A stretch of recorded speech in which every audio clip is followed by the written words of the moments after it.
ఈరోజు నా వ్యవసాయ క్షేత్రానికి రావడం జరిగింది. ఇక్కడ చూస్తే బత్తాయి ఇప్పుడు ప్రజెంట్ సీజన్ కాబట్టి ప్రతి బత్తాయి తోట సీజన్ కాపుతో ఉండాలి. ఈ విధంగా పూత విచ్చుకొని తోటలోకి పోతే మొత్తం మల్లెపూల వాసన వస్తుంది. నేను అక్కడ కారు దిగి వస్తేనే గప్పని వాసన వస్తుంది, ఎందుకంటే ఈ స్టేజ్లో ఉంటుంది చూడండి. ఇప్పుడు సీజన్ ఫ్లవర్ ఈ స్టేజ్లో ఉంటుంది, మొత్తం విచ్చుకొని ఉంటుంది, పాలినేషన్ బాగా జరుగుతుంటుంది. దీనికి కూడా మీరు సేమ్ మెథడ్ ఫాలో అవ్వండి. 5 కేజీల బెల్లం తీసుకొని ఒక 200 లీటర్ల డ్రమ్లో కలిపేసి ఆ బెల్లం నీళ్ళు అక్కడక్కడ చల్లించండి. ఈగలు బాగా వస్తే పాలినేషన్ బాగా జరుగుతుంది. లేదా గాలి బాగా వేయాలి, లేదా తేనెటీగలు రావాలి. ఏదో ఒక విధంగా పాలినేషన్ జరిగితే మనకు పిందె నిలబడుతుంది, ఫ్రూట్ డ్రాప్ అనేది తగ్గుతుంది. ఒకసారి జాగ్రత్తగా గమనించండి. సో ఈ విధంగా ఉంటుంది తోటంతా. ఇప్పుడు ఇదే విధంగా ఉంటుంది.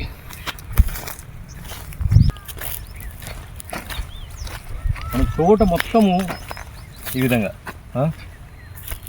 పెటల్స్ ఒక్కటొక్కటి రాలిపోతూ ఉంటాయి. ఈ విధంగా వాటంతటా అవే రాలిపోతాయి, మనమేమి విదిలించిన అవసరం లేదు.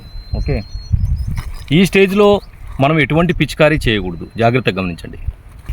ఫ్లవరు ఎంత క్వాలిటీగా వస్తే మనకు ఆ ఫ్రూట్ అనేది అంత క్వాలిటీగా ఉంటుంది. మొగ్గ చాలా పెద్దగా ఉండాలి. ఇక్కడ చూడండి. ఓకే, సో ఇది మనకు గైరంగం కాపు ఇది. ఓకే, సో మనకు పూత విచ్చుకున్నప్పుడు చూడండి, పూత లోపల చూడండి ఎటువంటి ఇన్సెక్ట్ ఉండకూడదు, ఎటువంటి పురుగు ఉండకూడదు. ఇక్కడ చూడండి, పూత పూర్తిగా విచ్చుకుంది కదా, లోపల చూడండి ఎటువంటి పురుగు ఉండదు. కనపడుతుందా లోపల? ఇక్కడ చూడండి. సో అక్కడక్కడ తేనెటీగలు ఆ శబ్దం వినొచ్చు మనము, గుయ్యన వస్తుంది శబ్దం, తేనెటీగల శబ్దం. ఈ విధంగా పెటల్స్ అన్నీ రాలిపోయిన తర్వాత ఈ విధంగా మనకు ముక్కు పుడక సైజు పిందె బయటపడుతుంది. ఇప్పుడు చూడండి, పెటల్స్ అన్నీ 5 పెటల్స్ రాలిపోయిన తర్వాత ముక్కు పుడక సైజు పిందె బయటపడుతుంది. అట్లా పిందె బయటపడిన తర్వాత వెంటనే మనము స్ప్రే స్టార్ట్ చేయాలి. ఒకసారి జాగ్రత్తగా గమనించండి. ఇక్కడ మనకు ఇంకా కొన్ని బడ్స్ వస్తూ ఉంటాయి. దాదాపు జనవరి లాస్ట్ వరకు మనకు వస్తాయి బడ్స్ అనేటివి, సీజన్ కాపు. ఓకే, సో మ్యాక్సిమం పాలినేషన్ జరిగేటప్పుడు ఎటువంటి డిస్టర్బ్ చేయకూడదు.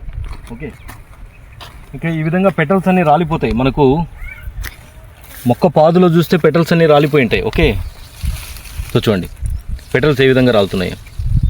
ఓకే, ఇక్కడ గమనిస్తే మనం విదిల్చకూడదు, కానీ మీకు చూపిస్తున్న పెటల్స్ ఈ విధంగా రాలిపోతాయి ఏదైనా గాలి వస్తే.